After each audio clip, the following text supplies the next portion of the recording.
Fala galera, tudo bem? Sejam todos bem-vindos à primeira edição da segunda temporada do Podjor FC, uma parceria entre a ACESP, Associação dos Cronistas Esportivos do Estado de São Paulo, e o curso de jornalismo da ESPM São Paulo. Prazer, eu sou Rafael Esgrilles e vou com você aqui numa entrevista muito importante, muito legal, com um tema também relevante do momento, com a grande amiga e grande jornalista que apresentaremos já já. E eu estou aqui ao lado da Duda Mustafa, aluna do 4º semestre de jornalismo, que vai me ajudar aqui nessa entrevista com uma grande convidada. Seja bem-vinda, Duda. Obrigada, Esgrilles. Boa tarde para todo mundo que está aqui assistindo. E é isso aí, a convidada de hoje, ela é jornalista, apresentadora, comentarista, a Marília Ruiz, é dela que eu tô falando, e ela é formada na Universidade de Brasília. Hoje ela trabalha na Band Esportes e também é colunista da UOL. Ela faz tudo. E aí, Marília, tudo bem? Muito obrigada por estar aqui com a gente hoje. Obrigada pelo convite, obrigada, Esgrilles, obrigada, Duda. Um prazer participar com vocês aqui do podcast. Eu trouxe minha carteirinha, sou associada da CESP, era só o que faltava eu não ser uma das convidadas. Todo mundo vem, falei, que horas vão me convidar? Eu pago essa mensalidade, aliás, anuidade. Anuidade. Eu paguei minha entrevista, então, por favor, assistam. Se formou em Brasília, Marília. Cara, eu fiz muita coisa, né? Rapaz. Na verdade, primeiro eu fiz Relações Internacionais na UNB. Eu terminei o curso em Londres, daí eu fiz uma parte na London School, of Economics and Political Science. Oh. Depois eu fiz Direito na PUC. Você fez Caramba! direito, Marília? Quando Você eu é voltei... tipo a Barbie, Não. multiprofissões. Porque quando eu fui fazer Direito, eu já trabalhava na Folha, porque a Folha, à época, em 2000, 99, 2000, ela tinha, o Toninho tá aqui, sabe dizer, tinha uma política de contratar pessoas, eventualmente especialistas na área, na época da liminar, não necessariamente jornalistas formados. Aí eu fui contratar, eu fiz uma entrevista, sabe-se lá como, eu fui parar eu trabalhava na Portuguesa, trabalhava no marketing da Portuguesa. Fiz uma entrevista com o Mel, que era o meu Kids Filho, editor da Folha. E ele me contratou para fazer. A Folha tinha mudado o caderno de esportes na época, nenhum de vocês tinha nascido. E tinha uma coisa chamada Painel Futebol Clube, que eram notícias de bastidores, política do esporte e tal. E como o meu trabalho de conclusão, tanto no direito como o direito ainda fazia, mas nas relações internacionais era sobre organismos internacionais do esporte e tal. E ele me contratou para fazer isso. E aí eu entrei na Folha fazendo isso. Aí eu fiz curso de especialização em jornalismo. Mas aí eu já tirei o meu MTB por exercício de profissão na época que se fazia isso. Então a minha formação ela é multifacetária.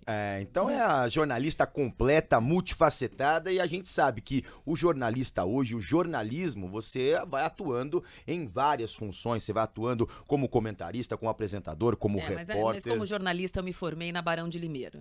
Meu curso de jornalismo foi na Folha de São Paulo. Essa é a verdade. Não teve melhor faculdade, exatamente. vai a melhor faculdade.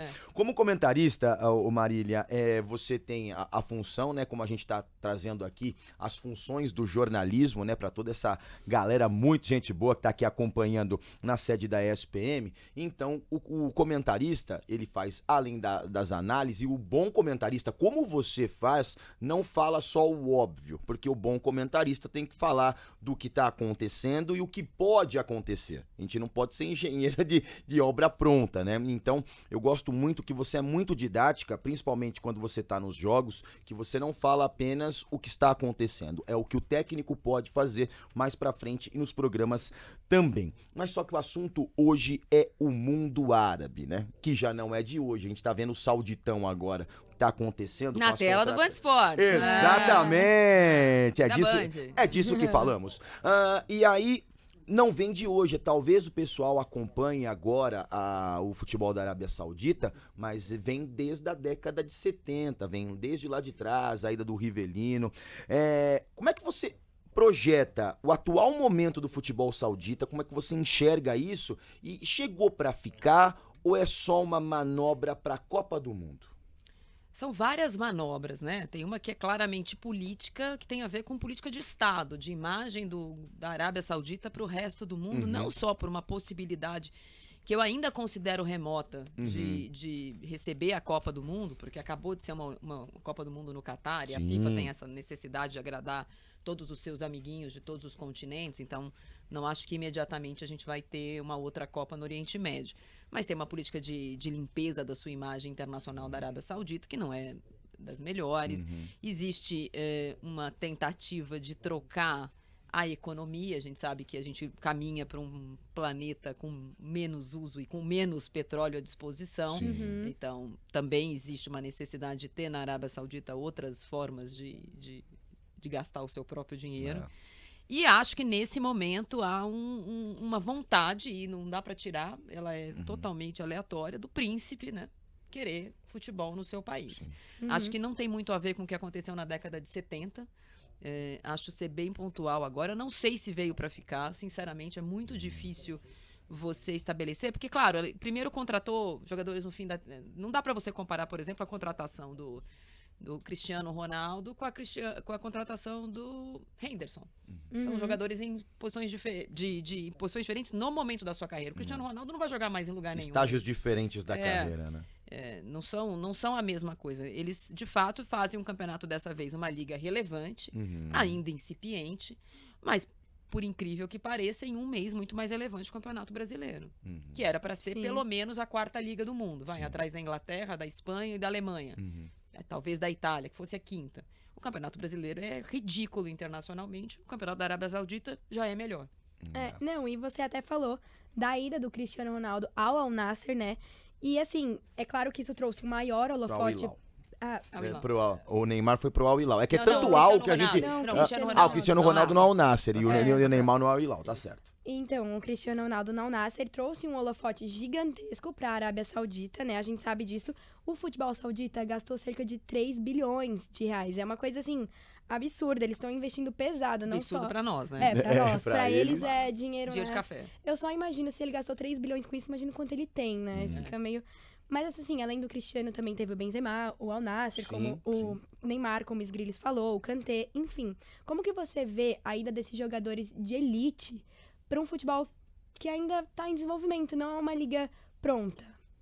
Pois é o jeito deles chamarem atenção para a própria liga. Se eles contratassem só o Cristiano Ronaldo, não chamaria atenção para a própria liga. A gente tem assistido jogos do Messi na MLS, né? É um movimento de um jogador de uma estrela única. Claro, tem outros jogadores, mas o que interessa agora na Liga Americana são os jogos do Messi. Então, o Messi fez gol, o Messi tá na final, o Messi não fez gol, o Messi não sei o quê, o Messi vendeu camisa. Então, essa é uma estrela única. O Cristiano Ronaldo podia representar essa estrela única. O projeto é chamar atenção para o campeonato.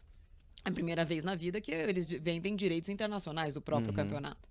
Então, de uma forma consistente para vários países. Não é só o Brasil que comprou os direitos da Liga Saudita. Então, eu vejo como uma necessidade de se mostrar relevante. E é impossível não ser relevante. O Brasil mesmo tem na sua seleção um jogador que está na Arábia Saudita. A França também vai ter. A Inglaterra vai ter. Sim. Então, são jogadores que neste momento ainda são importantes. Não são ex-jogadores em atividade. São jogadores ainda em atividade. Alguns no fim da atividade. Eu acho que a gente precisa esperar. Tem alguns jogos de muita qualidade, é verdade. De muita competitividade. Qualidade não. Competitividade. E alguns outros que não. Então, a gente vai ter que assistir e ver como eles competem e quanto isso é um degrau muito abaixo ainda das ligas europeias. Esse ano a gente não tem competição de seleção. Vai ter competição de seleção no meio do ano que vem. Então, vai ter Copa América e vai ter Eurocopa. Esses jogadores vão voltar para as suas seleções e vão ser titulares? Eles vão conseguir competir em alto nível, em jogos de alto nível no ano que vem? Isso eu não sei. Antes da pergunta da plateia, ainda para ficar nesse foco, você acha, nós falamos de caras que estão do meio pro final da carreira, mas hoje um jovem... Então assim, o Romarinho? Desculpa. O Romarinho. A grande estrela do futebol saudita há muito tempo. O senhor é clubista, e vem no Mundial de Clubes aí. E tá do lado da chave que vai pegar o time campeão da Libertadores. E vai dar um enrosco aí, porque ele gosta de fazer gol no outro time. Bom, vamos lá. O outro time não vai chegar. Também acho que Vamos não chega. Torcer, também né? acho que não chega. Eu acho que vai dar Fluminense. Amém. A questão de um jovem de 20 a 25 anos ir para o mercado do futebol saudita é um desperdício? Vai ser uma tendência porque os grandes jogadores, pelo menos do meio para o final da carreira, estão indo para lá? É um desperdício ou não um jovem hoje ir para a Arábia Saudita? Depende do jovem. De 20 a 25 Por exemplo, anos. o jovem Romarinho fez muito bem de ir para a Arábia Saudita. Sim. O jovem Romarinho não ia ser titular do City, do Arsenal, do Real Madrid. Esse jovem acha nesse mercado um jeito de não só resolver a sua vida, dos filhos, dos netos, de jogar com jogadores que ele não jogaria na vida dele, né? Com estrelas que ele não conviveria na vida dele. Outros jovens, eu acho que pode ser não um desperdício, mas é uma escolha.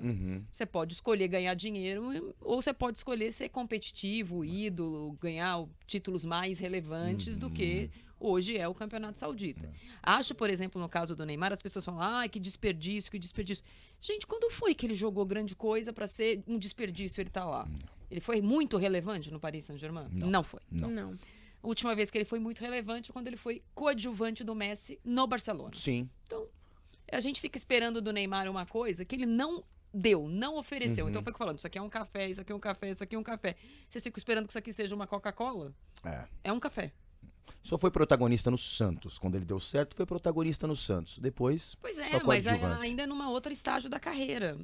Muito novo. Eu acho que o que se espera do Neymar é uma coisa que ele não ofereceu na carreira inteira. Nós estamos esperando agora, ele vai fazer 32 anos. Difícil oferecer agora, né? Então agora deixa ele para a Arábia Saudita. Agora no momento o Serginho Groisman, fala garoto, agora com o pessoal da plateia aí também, alunos do curso de jornalismo da SPM. Fique à vontade, seja bem-vindo. Boa tarde, Marília, eu sou o Pepe, aluno do 3º semestre, e você comentou... Você que liberou minha entrada aqui hoje, né? Você tá preocupado ou não? Não, tranquilo. Deveria. Deveria. Você comentou da transmissão da Band do Campeonato Saudita e eu queria saber como que vai ser essa cobertura da Band em relação ao Campeonato Saudita. Se vocês pretendem mandar algum repórter para acompanhar mais de perto a liga de lá, como que eu queria que você detalhasse um pouco pra gente como vai ser essa cobertura da Band do Campeonato Saudita. @Denis Gavazzi, que é o chefe do esporte. Não sei. O começo tem sido legal. A gente teve repórter no começo do campeonato. O Felipe Killing, que é representante da Band na Europa, foi para lá. Esteve lá de novo na semana passada, nos dois jogos que a Band Aberta abraçou e a Band Esportes também. Na expectativa que eventualmente o Neymar jogasse na sexta, ele não jogou. Eu acho que sim, vai ter uma cobertura. Não sei se todos os jogos vão ser repórter lá, mas tem tido por enquanto. A ideia, o campeonato é relevante. E do ponto de vista do que vai acontecer até o meio do ano que vem, levando em consideração que o Campeonato Brasileiro está quase resolvido, é o que as pessoas vão assistir, né? No final do ano, na virada do ano. O calendário ajuda. Como vai ser totalmente, eu não posso te responder, realmente não sei. E agora a gente... Mas a gente está sendo obrigado a estudar bastante o Campeonato Saudita. Eu também imagino, algo que está sendo muito comentado, né? E falando ainda sobre o Campeonato Saudita, que tá realmente muito em alta, a Arábia Saudita, alguns anos atrás, era um país ainda mais conservador do que é hoje. Anteontem. Exato, há pouquíssimo tempo. As mulheres não tinham diversos direitos, como dirigir, uma coisa simples, ir para outro país sem a autorização de um homem da família, ir a estádios, coisas assim, muito distantes da nossa cultura mesmo, né? E aí, partindo desse pressuposto, a Arábia Saudita também foi obrigada economicamente a permitir que as mulheres entrem no mercado de trabalho, porque era insustentável manter mais de 50% da população que são mulheres sem trabalhar, né? Falando nesse contexto da Arábia Saudita como um país conservador, a gente tem mulheres relevantes no cenário mundial, como a Georgina, a Bruna Biancardi, morando lá. São sauditas? Não são sauditas. Não são sauditas, mas elas vão mostrar o ponto de vista de como é uma mulher morar lá pro mundo, como antes a gente não conseguia ter tanto acesso. Então, pensando nisso, a Bruna e a Georgina, mulher do Cristiano Ronaldo, a Bruna, mulher do Neymar, morando lá, elas vão mostrar a adaptação delas, a cultura ao local, como está sendo essa flexibilização. Você acha que isso pode ser considerado um sports washing para a Arábia Saudita? Que eles estão tentando limpar a reputação deles nesse quesito mesmo. Gente, contratar 2 influencers ocidentais para fazer vídeos, com todo respeito, da vida fake na Arábia Saudita não representam absolutamente nada.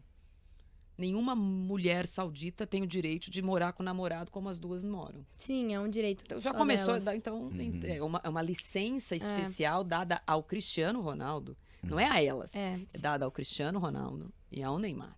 Não é uma licença dada a 2 mulheres ocidentais. Eu, como mulher ocidental, tive 2 vezes a entrada na Arábia Saudita rejeitada porque eu não era casada à época para fazer jogo da seleção brasileira. Então, eu não acredito. Acho que a gente precisa ter muito critério para filtrar essas mensagens e essas imagens que vão chegar da vida delas, que é diferente em qualquer lugar do mundo. E lá, muito mais diferente do que a vida das mulheres lá. É uma ditadura muito violenta contra jornalista, especialmente. E qualquer mensagem e informação oficial do governo da Arábia Saudita tem que ser vista como qualquer mensagem e notícia oficial de qualquer lugar com ceticismo. Sim. A gente tem que ter muito critério, porque quando você contrata a popstar, boa parte que você está contratando é o que eles vão mostrar. O Neymar está morando num hotel de não sei quantas estrelas, ele tem 7 andares e pode levar todos os parças e etc. Isso não é a vida na Arábia Saudita. As mulheres poderem dirigir é uma informação da Arábia Saudita. As informações dos organismos internacionais de direitos humanos dizem que nem todas podem, que muitas não conseguem, que ainda é uma informação inverídica em relação aos direitos de fato, de quem que pode, por que pode, Sim. algumas dirigir e outras não. Então, eu acho que esse é um ponto muito relevante de não acreditar no que a gente está sendo contado. E a Porque não é mídia verdade. tem um papel importante em relação a isso, né? Até mesmo para contar o que de fato está acontecendo lá, tanto dessas mudanças, que mesmo que seja por um motivo não que é o certo, quanto que está acontecendo, querendo ou não, por sports washing ou não, as mulheres poucas, mas está melhorando em passinho devagar, né? Não sei, não acho que está melhorando, acho que ainda é muito pouco. A gente viu imagens recentes, né, da Copa do Mundo, quando a Arábia Saudita venceu a Argentina na estreia da Copa, que tinha festa na Arábia Saudita e tal. Não tem uma mulher em nenhum lugar assistindo o jogo de futebol. Nenhuma delas conseguiu visto para ir para o Catar, não é para ir para Bahia, Salvador, Sim, durante o Carnaval. É do lado. Para ir para o Catar. Então, eu tenho muito pé atrás com essa situação. Sei que as situações da jornalista... Não tem jornalista mulher pouquíssimas. O jornalismo oficial não é jornalismo oficial, né? É assessoria de imprensa, que é jornalismo, mas é um outro tipo de você dar informação. E eu acho que o futebol não pode nos cegar, nem deixar com miopia, muito mesmo blindar o que a gente está vendo. E também não consigo ter essa separação igreja e Estado que as pessoas têm. Futebol é uma coisa, política é outra. Não é. Concordo. E eu lembro que eu fiz uma entrevista na época da Copa do Mundo em 14, que o CT do Corinthians era o QG do Irã. Isso. E eu fiz uma entrevista, tentei fazer uma entrevista porque o inglês da repórter era com sotaque, o meu inglês com sotaque, e a gente conseguiu se arrumar numa entrevista. E ela falou que era a primeira repórter iraniana a cobrir a seleção iraniana numa competição importante como a Copa do Mundo, e que ela era casada, tinha 2 filhos e não sabia se teria casamento ou se seria até motivo de linchamento. Ela não sabia qual era o seu futuro dela. E aí eu perguntei, você tem medo de voltar ao seu país? Ela falou, tenho muito. Então. Tenho muito, porque eu não sei qual vai ser a reação quando eu pisar. Nem do meu marido, nem da minha família, meu pai, minha mãe, ou até mesmo do governo local. Então. Eu tenho muito ceticismo em relação a essas notícias, e eu uso...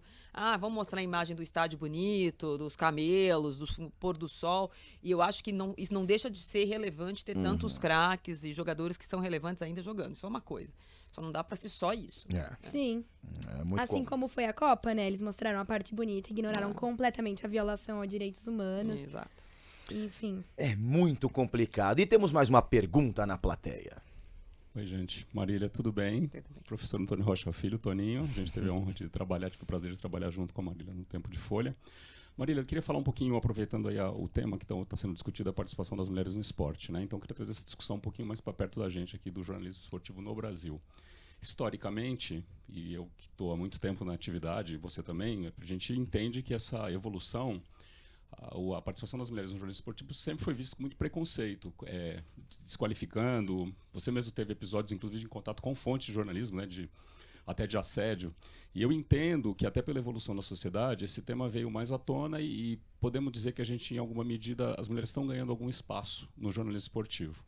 Mas me parece, eu queria ver sua opinião enquanto mulher, que isso ainda está longe de uma situação ideal. Você é um exemplo de uma mulher que está conquistando o seu espaço com respeito, todo mundo entende a qualidade do seu trabalho, inquestionável, mas ainda entendo que essa participação ainda ela é muito pequena. Então eu queria ver como é que você vê essa participação das mulheres hoje, se ainda tem o preconceito, se ainda é tratado com desqualificando, como é que funciona isso para vocês hoje? Então, vocês têm a minha linha do tempo aí. Eu me considero uma privilegiada, porque eu já cheguei numa posição... Então, quando essa pergunta é feita para mim, eu, de verdade, sem modéstia desnecessária, eu passei da arrebentação. Boa parte das pessoas que não gostam do meu trabalho, isso chega a ser um elogio, é porque eu torço pro Corinthians. Não é porque eu sou mulher. Olha que bobagem que ela tá falando, que gambá. Não é mais mulher... Eu ainda recebo muito, às vezes até retuito uns idiotas. Mulher vai lavar louça e tal. Tenho. Mas eu já me considero numa situação de ter passado da arrebentação. É só você olhar aqui em volta para você perceber que ainda tem menos mulher, ainda não é igual. Eu acho que o que aconteceu no jornalismo, porque quando eu entrei na Folha, tinha uma mulher, que era eu. A outra depois era a Tati, que fechava o jornal e fazia Fórmula 1 de longe, não podia ir ela fazia da redação. Quem ia no autódromo era o Fábio Seixas. Depois apareceu a Mariana Lajolo, que fazia vôlei. Entre as setoristas tinha eu, de setorista do Corinthians tinha eu, depois eu fui setorista do São Paulo, tinha eu, porque a Eleni do Estadão fazia outros esportes, porque as meninas dos outros jornais faziam outros esportes. Fazer futebol como setorista não tinha, e eu sofri muito mesmo, assédio, preconceito, dificuldade. Acho até que meu chefe na época, que era o Mel, que é o meu Kids Filho, eu me lembro que ele falou o seguinte quando eu entrei na Folha. Por acaso, quando eu entrei, estava acontecendo um Mundial de Clubes, ia começar um Mundial de Clubes de 2000, e o setorista do Corinthians, que era o Maércio Santamarina, tinha férias para tirar. Aí ele falou assim: você vai fazer Corinthians, porque se você fizer Corinthians, você vai fazer tudo. E não tem a ver com o time, assim, tem a ver com a dificuldade, a exposição, a pressão. E eu era só uma assinatura. Então, acho que isso ajudou muito, porque eu era só a assinatura do jornal. Ninguém conhecia. Eu nunca escondi que eu torcia pro Corinthians, mas eu era só uma assinatura. Então, demora, você vai criando casca. Outra coisa que me ajudou muito é que eu tinha um irmão que trabalhava com isso.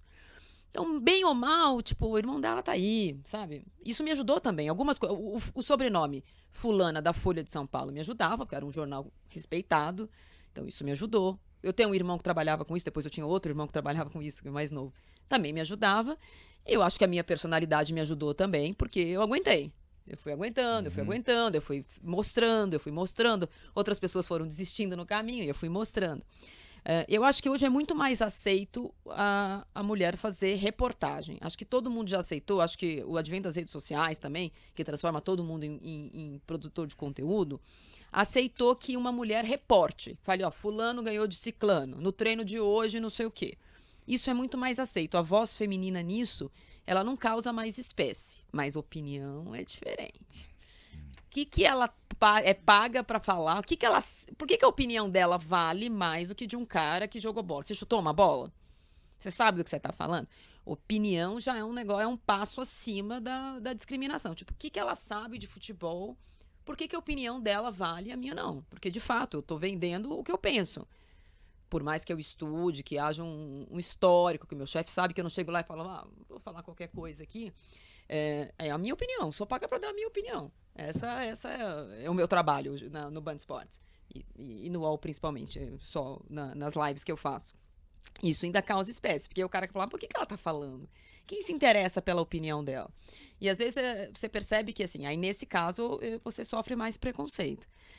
Eu acho que só tem um jeito, né, dessas coisas evoluírem, infelizmente, para as mulheres, é sangrar na carne. Você tem que ter uma que vai, a outra que vai, a outra que vai, até o ponto que isso vai se tornando mais corriqueiro, como é com as, por exemplo, que eu acho que é um caso pior ainda com as narradoras. Porque a voz incomoda, porque grita muito, porque grita pouco, porque tenta engrossar a voz, porque não tenta engrossar a voz. Você vê que no caso delas é muito mais preconceito de gênero, porque assim, o tom da voz é o assunto. E não é porque fez ou não fez fono e fala com clareza. É o tom, se é agudo, se não é agudo. Se não é agudo é porque ela está tentando ser homem, se é agudo é porque é muito chato de ouvir. Aí você percebe uma discriminação de gênero mesmo. Mas, infelizmente, como é para mulheres em todas as profissões, é só sangrando na carne. E hoje nós temos em vários segmentos, né? Tanto televisivo, radiofônico também. Você veio do escrito, né? Que você acabou sendo uma das pioneiras. No rádio, a Regiane Ritter, que faz parte também da diretoria da CESP também. É um grande nome. Você lembrou da Eleni Felipe também, que hoje está na assessoria de imprensa do São Caetano. E hoje é muito importante. E vocês, meninas, que estão ingressando agora no jornalismo esportivo, encampem a valer.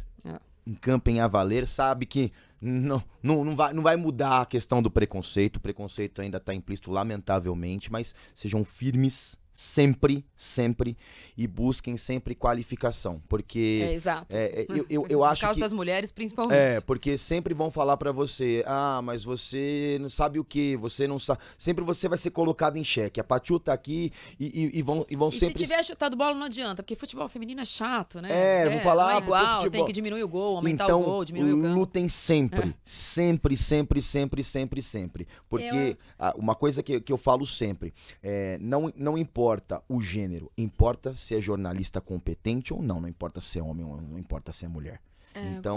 Então vá firme, vá em frente, não desista no primeiro preconceito. Marília é aqui um exemplo vivo disso, de que viveu preconceito lá atrás, onde ela era uma das poucas no jornalismo escrito, a Regiane no radiofônico. Então sempre lutem, sempre vão em frente. O peso do erro das mulheres é maior, né? Muito maior. Só por ser mulher. Muito maior. Acaba que é Bom, pior. Eu vou entrar no assunto família que você já citou.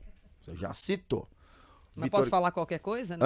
Fica à vontade. Se você quiser revelar coisas novas também da família que nós não sabemos, fique à vontade, porque falamos disso. Bom, pra quem não sabe, ela é irmã do Vitor Guedes e também do Marquinhos, né, do Caju. São 3... Quem é Caju? Marcos Paulo Ruiz Guedes. Não vem com esse negócio de apelido. É que a gente joga bola junto e nem já fica porque eu não me conformo com esse então. apelido. Você não gosta? Não, eu que escolhi o nome dele, Marcos Paulo, então não. Então vamos... Não sabia nem que tinha um Paulo no meio. Eu sabia que era o Marcos Guedes, tá vendo? Acabou aprendendo as coisas. Mas o Vitor tem uma importância mais velha, o cara que já estava no jornalismo. Bem mais velho. O quanto ele... influenciou você e o quanto ele é importante para o seu ingresso no jornalismo também, a importância do Vitor. Então, é uma coisa tão... Sabe que você não sabe o que veio antes, o ovo ou a galinha? Porque, assim, eu falei que ele é bem mais velho, porque eu acho 1 ano e 3 meses bastante tempo. Não, muita coisa. Você faz muita coisa em 1 ano e 3 meses. Com certeza. Eu sou gêmea, 1 minuto mais velha, pra mim conta. Então, ele é 1 ano e 3 meses. Ótimo. Como eu falei da minha trajetória, quando eu saí da escola, eu fui fazer relações internacionais. O Vitor já fazia jornalismo há 1 ano. Então, eram coisas completamente díspares, ainda que o que sempre nos uniu, e a família toda, aí posso colocar meus primos, meu avô, meu pai, os amigos, os agregados, foi futebol. Então, o que a gente sempre gostou, tanto que eu fiz relações internacionais e meu trabalho de conclusão e minha especialização é em esporte, e depois do direito é direito esportivo, era futebol, era arquibancada. Então, quando o Vitor se formou, ele nem trabalhava com futebol. Quando ele se formou em jornalismo, ele foi trabalhar numa assessoria de política do Carlos Brickman. Então, ele queria ou futebol ou política. E nessa época, eu tinha acabado de voltar de Brasília, onde eu tinha feito relações internacionais, estava no meu primeiro ano de direito e fui trabalhar, fui formar o departamento de marketing e relações internacionais da Portuguesa. Então, eram coisas muito diferentes. E o Vitor fazia um freela. Ele trabalhava com o Carlos Brickman, na agência do Carlos Brickman, e na Jovem Pan. Essas duas coisas, como rádio escuta. E acho que ele começou a fazer, nessa época, um pouco antes, um freela no Lance, que tinha sido acabado de ser lançado. E aí teve uma época que eu lembro que ele falou assim, quem me efetivar primeiro, eu vou continuar. Então, ou eu vou fazer a Jovem Pan e o futebol no Lance, ou política e a Jovem Pan. E foi o Lance que o efetivou na época. E logo depois eu fui contratada na Folha. Então, assim, o jornalismo não é nem o caso dele ter me influenciado, mas o futebol certamente sim. Porque a minha vida... Primeiro porque ele jogou muito tempo bola, o Vitor foi muito bom de bola, então a gente, final de semana, a minha família era atrás de onde o Vitor ia jogar. Depois porque a gente assistia muito futebol, ia estádio, os amigos do meu irmão. Eu sou a única mulher da família, então eu sou filha do meio, Marcos é mais novo. Nesse caso, pouco mais novo, 7 anos, pouco. Mas eu só tenho primos homens. Né? Eu sou a única neta da minha avó. Então, assim, todo mundo era muito envolvido com isso. Minha mãe, que tem um problema grave de caráter, no caso em relação ao time que ela escolheu, ela também gosta de futebol. Minha avó também tinha essa tinha um, eu não sei, essa não subiu, essa era palmeirense, certamente ela desceu, porque Deus não ia perdoar um negócio desse. Também gostava muito de futebol. Então todo mundo era envolvido com isso, ainda é muito envolvido com isso. Então acho que o que ele me influenciou foi com gostar de futebol, porque eu não sei quando eu comecei a gostar de futebol. Essa é a pergunta que eu não sei responder. Eu não sei se no começo eu era obrigada, e eu não tinha opção, porque todo mundo gostava e todo mundo vivia disso, né? Vivia, assim, a rotina. Então, assim, eu acho que no caso do futebol, certamente foi ele e meus primos. E eu tenho uma lembrança muito boa do Marcos, porque era uma galera surgindo ali, o São Caetano estava num momento bom, né? Surgindo no começo dos anos 2000, meu começo de carreira, tinha ali o Serginho Gandolfi com o pessoal do Lance, tinha o Marcos pela Gazeta, né? Isso. Então era uma galera que tava começando ali, né? Fazendo as primeiras entrevistas, primeiras matérias. Então eu lembro com muito carinho do Marcos, cara, gente boa, da melhor qualidade. Eu acho que o Marcos, o fato de eu e o Vitor estarmos trabalhando na imprensa esportiva, Sim. quando ele prestou vestibular, porque daí eu já estava na Folha e o Vitor, porque são 7 anos de diferença, 8 anos de diferença, eu na Folha e o Vitor estava no Agora já, quando ele prestou vestibular, acho que isso influenciou o que ele queria. Ainda que ele seja muito bom, escreva muito bem, mas acho que os dois irmãos fazendo aí isso, a eu acho que isso influência, influenciou. Com certeza. E você aproveita agora para dar o like, para curtir o nosso vídeo, para compartilhar o nosso vídeo, muito importante para o nosso engajamento. É o Podjor FC na primeira edição, no primeiro episódio. Que edição é entrega a idade, né? Vitor e o Marcos não vieram, né? Eles não são sócios da CESP, eles pagam de todo ano, assim. Ah, acho que não deveria. Também acho que não deveria, né? Mas o presidente tá ali, ele já sabe, ele ficou Acho vermelho que ali, ficou só meio... sócio tem esse direito. Não vem na carteirinha só direito, sabe? Deveria ter atrás, que né, tá da incluso? carteirinha, né? Tá incluso isso. Já vou falar pra minha esposa lá, que é a ADM da CESP, ela já colocar lá que não pode participar do podcast. O presidente ficou vermelho, mas tudo certo. Então você nos ajude no engajamento no primeiro episódio dessa segunda temporada do Podjor. Que horas vai aparecer FC. quantas vezes eu fui campeã da Copa CESP como técnica? Tem isso? Não, tem que ter. Deveria, não olhei aqui. Deveria. Além dessa prestação de serviço gratuita e altruísta que eu tenho pra entidade. Isso aí também é muito importante. Cada jogo que tem, cada briga, jogo, cada treta. Cada briga. Rapaz, não vou te falar, cada Felipe treta. Melo ficaria encabulado. Felipe Melo ficaria com vergonha, nem entraria no campo, nem entraria no campeonato. No meu time não joga, eu só gosto mais volantes. Mas é legal a treta, a resenha, é bacana sempre. Bom, tem mais uma pergunta na plateia? Prazer, Marília, eu sou o Felipe. Agora há pouco você falou que você nunca escondeu seu time de coração e eu queria entender como foi pra você essa decisão, porque eu acredito que muitos aqui que fazem jornalismo não sabem se é bom, se não é. Como você vê os prós e contras dessa decisão? Eu não tomei decisão, porque eu acho que eu fui muito... Assim, na época em que eu comecei, e eu era jornalista da Folha, eu era uma assinatura, não tinha como a pessoa buscar a minha vida pregressa e tal. Então, assim, eu achava natural falar o time que eu torci. Eu acho que quando você começa pela reportagem, isso também te protege, porque assim, não tem como eu escrever uma coisa que não aconteceu. Não adianta o time que eu torço. Fulano ganhou de ciclano, eu era setorista, então era relato de treino, era um outro jornalismo que hoje não existe mais. Você fazia matéria de hoje para amanhã, você apurava mais, você ia todo dia no treino, você conhecia as pessoas te conheciam. Eu ia falar o quê? E no meu caso, assim, eu já era mulher, loira, nova, ninguém me conhecia porque eu não tinha feito jornalismo, eu não era amiga de faculdade de ninguém. Eu ia falar que eu torcia pro 15 de Piracicaba? Não, era mais, assim, acho que me construiu como jornalista ter sido corintiana a vida inteira. Tudo que eu sei de futebol, e isso é uma coisa boa que eu tenho uma memória de arquibancada, e não é só do meu time, que tem a ver com o fato de eu ter sido torcedora e ser torcedora. Então, eu não sei se eu tomei uma decisão. Nunca escondi, ponto final. Agora, entendo que hoje em dia há uma violência, uma virulência virtual que eu não sei se também é necessário esconder, porque eu acho que a chance disso cair rapidamente, se esfarelar... Com a rede social agora, todo mundo consultando ali, todo mundo sabe. Eu acho que é porque assim, a gente confunde jornalismo com influencer. tanto faz o time que eu torço, não muda rigorosamente nada. E se mudar no que eu tô falando, quem vai perder o emprego sou eu. Porque eu não tô ali para falar o que eu prefiro, o que eu gosto. Eu até brinco, o fato de eu ser comentarista me dá a liberdade de falar, gostei, não gostei, fazer uma gracinha, tô covinhas, tô sem covinhas, e brincar, hoje eu não vou trabalhar. Isso é um aposto, é uma brincadeira. Eu não chego segunda-feira, como eu cheguei ontem, e falo, nossa, foi um baita clássico, hein, que jogaço de futebol. Não é só se eu fosse muito cega.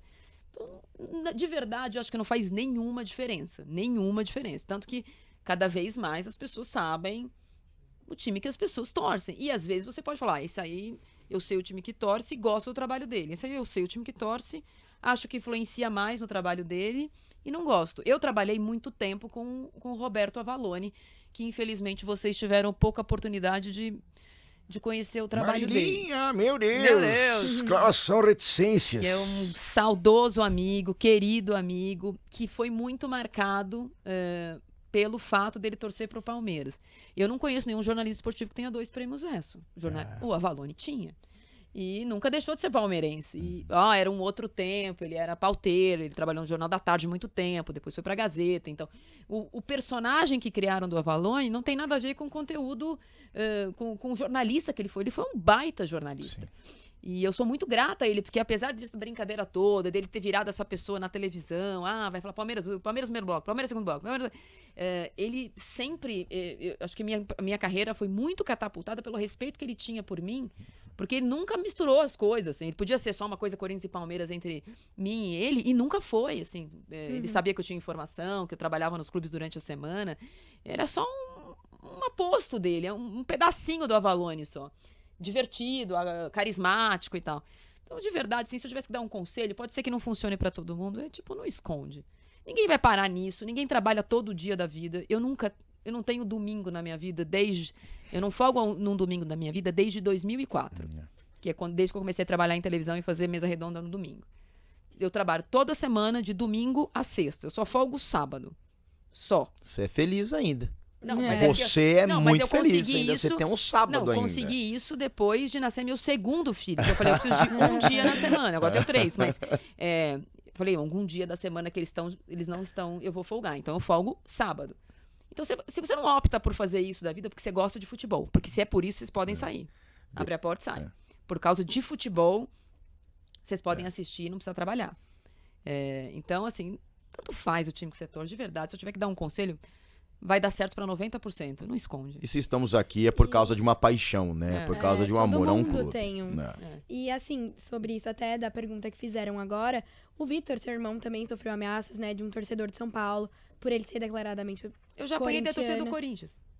Do próprio time, né? Isso não... Todo mundo sabe que eu sou corintiana. Mas a opinião do jornalista não necessariamente tem a ver com o time mesmo. Você, em 2020, se posicionou contra a contratação do Robinho, do Santos, o que, não importa o time que você torce, era uma questão maior, além do futebol, e você sofreu muito hate, ameaças, coisas além disso. Como que você lidou com esse momento? Como é pra você, enquanto jornalista, dar essas opiniões e acabar sofrendo tantas coisas, tantas consequências? Eu não tenho opção. Não pode acontecer uma contratação do Robinho e eu não falar. Eu sou contratada pra falar. Foi muito ruim o do Robinho. Já aconteceu várias vezes. Acontece muitas vezes eu receber ameaça. E hoje em dia, com as redes sociais e negócio de WhatsApp, piorou muito. Muitas vezes eu não levo nada em consideração, não tomo nenhuma atitude. No caso do Robinho, eu tive que fazer, porque ultrapassou muito o limite do aceitável, sendo que nunca é aceitável, mas envolveu saberem onde eu morava, envolveu o meu telefone do meu marido, saber que eu tenho filhos, isso que eu não exponho. Isso eu recomendo, que vocês não exponham ninguém da família de vocês em rede social. Eu tenho 2 redes sociais, uma que é fechada, que tem, sei lá, 80 pessoas, que são pessoas que já entraram na minha casa, e outra que é aberta, que eu só falo de futebol. Nunca tem foto dos meus filhos, como eles chamam, onde eles estudam, onde eu tô com eles. Não posto foto de férias, porque esse é um cuidado que eu tenho, porque, de fato, as pessoas perderam a noção completamente do comportamento civilizado, que seja nas redes sociais ou na vida. Porque a pessoa acha que você torce para um time e você pode ser xingada na rua. Não pode. Não pode. Então, eu recomendo que não exponha pessoas próximas que possam respingar nelas. Nesse caso do Robinho, foi muito ruim, muito ruim. E não tem muita opção, não tem como... O Robinho foi anunciado pelo Santos no dia do Dia Nacional de Luta contra a Violência contra a Mulher. Aí o Santos vai lá e anuncia o Robinho. Aí você fica quieta? Aí eu sou mandada embora. Porque assim, não é possível que eu não tenha uma opinião sobre isso, né? Então, eu tenho uma opinião sobre isso. E agora a gente vai para um momento do ping-pong, que é um bate-bola, perguntas e respostas rápidas. Tá bom. Ó, a primeira pergunta que eu tenho pra você é uma inspiração. Nossa, sei lá. Eu vou falar que é o Vitor, né? Porque, né? Não, ele me bate. E o Marcos não vai ficar com ciúmes? Não, é mais novo, eu espero. Ah, entendi. Tudo bem. Ele que fale que sou eu quando ele vier aqui. É a regra do mais velho, É. né? Um jornalista. Ai, tem muitos. Mauro Betti. Gosto. Esporte favorito tirando futebol. Futebol. Tirando futebol. Futebol. Ok. Ok, futebol. Um momento marcante na sua carreira. Acho que é a Copa de 2010. Foi uma Copa muito legal de trabalhar. Melhor cobertura que você já fez. A Copa de 2010. O Santos vai cair esse ano. Putz, Tá se esforçando, né? Quer cair, né? Que é muito. Quem vai ser o campeão da Copa do Brasil de 2023? O Flamengo. Um sonho que ainda não realizou. Viver de renda. Essa eu quero saber. Você é a favor da permanência do Luxemburgo no Corinthians? você é minha amiga, você não pode falar outra coisa. E se não, você quem não você- pode falar de outro jeito. Você é minha Ele amiga, não você vai não ficar. pode. A permanência é o ano que vem? É, ou agora mesmo. E se não Agora eu for, sou, ano que vem não. Quem que você contrataria? O Tite. O Tite. Sonho. Eu também. A quem você atribui a maior culpa pela temporada do Corinthians? A diretoria. Qual o maior ídolo da história do Corinthians pra você? Cássio. Você teria convocado o Neymar pra essa próxima data FIFA? Não. Nem pra anterior. O nem melhor, pra outra. o melhor Corinthians de todos os tempos pra você, um time. O time, O time. o de 98. 98, também acho. É, que ali vem aquela campanha de 98, 99, É, 2000. O time é o de 98. É, com certeza. Ó, antes da gente terminar, pouca gente sabe, mas ela é casada com o Paulo Bonfá. Ele é casado comigo. Não, é verdade, o Paulo Bonfá é casado com você. Por favor. Palmeirense. Azar o dente. E eu quero saber, isso aqui não é uma pergunta minha, é pergunta da Karina. Como é que foi pra você definir que os seus filhos, suas filhas iam torcer pro Corinthians e não pro Palmeiras? Tem várias explicações. Uma é científica. Tem gene dominante e gene recessivo. Pode ser essa. Muito bom. Tem a outra. A minha família é muito mais corintiana que a dele é palmeirense. Meu sogro até é, mas meu cunhado não é. Eu não tenho sobrinhos do lado do Paulo, então... e tem mais gente. E a terceira é que as crianças são inteligentes. Eles não tiveram muita escolha. Não, então, assim, vou contar rapidamente, assim. Quando eu tava grávida do meu filho mais velho, o Frederico, o Paulo falou assim... Eu descobri que tava grávida do Frederico no dia da final da Libertadores de 2012. Aí o Paulo falou assim... E o Paulo queria muito ser pai e tal.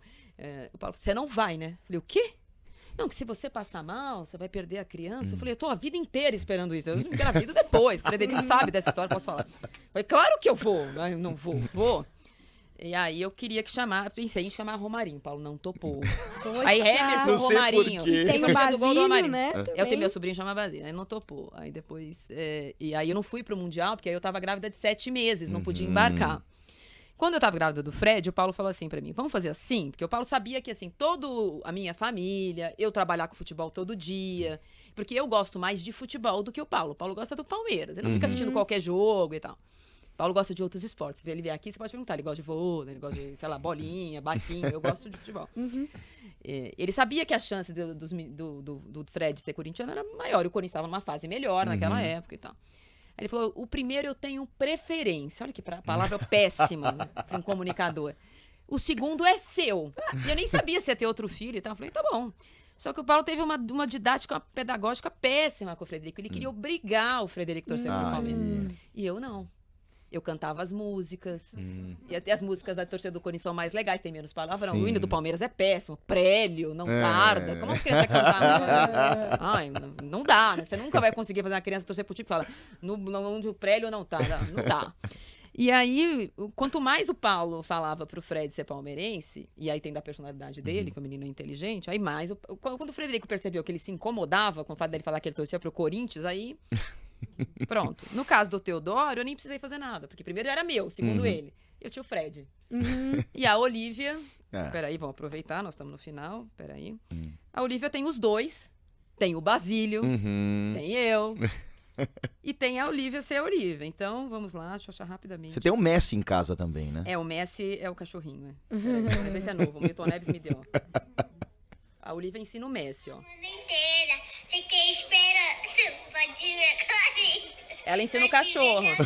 Linda. Os meninos ensinam ela e ela ensina o cachorro. É sensacional. Ela é perfeita. Ela é perfeita. E são dois caras, são duas pessoas que eu admiro demais. O Paulo foi legal, assim, porque, pra falar sério, assim, ele queria muito que o Fred fosse palmeirense. Ele queria muito. Tem uma hora que ele desistiu. E é legal, porque, assim, eu sou de uma família, minha mãe é muito São Paulina. Sempre foi mais São Paulina que meu pai é corintiano. De falar que eu tinha que torcer pro... Imagina, você é a única menina, você tem que torcer pro São Paulo, que nem eu. O que não deu certo comigo, não deu certo com o Fred. E na minha casa, minha avó era muito palmeirense. E a gente, na nossa casa, sempre teve isso, de ter jogo e ter as duas pessoas. Nunca foi um problema eu ser corintiano e o Paulo ser palmeirense. O Paulo vai no estádio com a gente. Eu fui recentemente à Neoquímica Arena no dia do São Paulo e Corinthians. O primeiro. Levei as crianças, o Paulo foi junto. Anteontem, a gente estava assistindo o jogo. Ele estava assistindo junto. Então, para a formação deles, que é de uma geração de torcida única... É muito legal ter isso dentro de casa. Acho que pra eles é muito legal. E eu tenho admiração por vocês dois. Você que é uma bandeira do jornalismo esportivo para as mulheres, que você veio e abriu espaço para essas meninas, junto com a... No rádio também, a Ritter do lado do escrito do seu lado, a Eleni, como outras grandes mulheres que vieram e desbravaram esse espaço para hoje ter sucesso com todas as mulheres. E o Paulo, dos sobrinhos do Ataíde, do Rock Go. Então, é um casal que chipamos em casa, eu e Karina. Então, gostamos muito de vocês. Obrigada. E hoje vocês tiveram aqui essa presença maravilhosa da Marília Ruiz, multifacetada. Palmas para a Marília Ruiz, essa grande jornalista. Quero agradecer mais uma vez ao presidente da Associação dos Cronistas Esportivos do Estado de São Paulo, o Nelson Nunes, pela oportunidade. É a primeira edição, é o primeiro episódio dessa segunda temporada do Podjor FC, que você pode acompanhar aí no canal da CESP também. Agradecer também a Patrícia Rangel, professora, que eu conheço há muito tempo, mas a gente deixa pra lá que senão entrega idade, mas tá tudo certo. E agradecer sempre a vocês aqui do curso de jornalismo e sempre vão atrás de qualificação. Cavalo passa selado uma vez só. Então estejam prontos para quando o cavalo passar, você montar e nunca mais. Se for camelo, vai mesmo, hein? Vai camelo, essas coisas todas aí. Duda, prazerzaço. Obrigada, demais. Sgrilis. Foi muito bom. Obrigada, Marília. Obrigada a todo mundo que tá aqui. E também um agradecimento especial, óbvio, a todo mundo que fez esse episódio possível, porque a gente tá aqui, mas tem muita gente por trás trabalhando também. Então, a apresentação, eu e o Rafael Sgrilis. Obrigada. Tamo Roteiro junto. e produção, eu, Gabriel Marcondes e Paola Bétega. Mídias sociais, Giovana Soares e Natália Bergonço. Trabalhos técnicos, Afonsos. Produção da CESP, Ana Maria Maioli e Nelson Nunes. Supervisão de conteúdo, professora Patrícia Rangel e Antônio da Rocha Filho. Aplausos a Marília Ruiz. Muito obrigada. Valeu, Marilinha. Obrigado, viu? Pelo Obrigado convite, mesmo. Desculpa as brincadeiras. Obrigado pelo pão de queijo. Recomendo café para os próximos. Sucesso para vocês. Paciência. Obrigada, verdade. Marília. Valeu, galera. Então, até a próxima edição aqui do nosso Podjor FC, nessa parceria entre a SPM e a Associação dos Cronistas Esportivos do Estado de São Paulo. Valeu.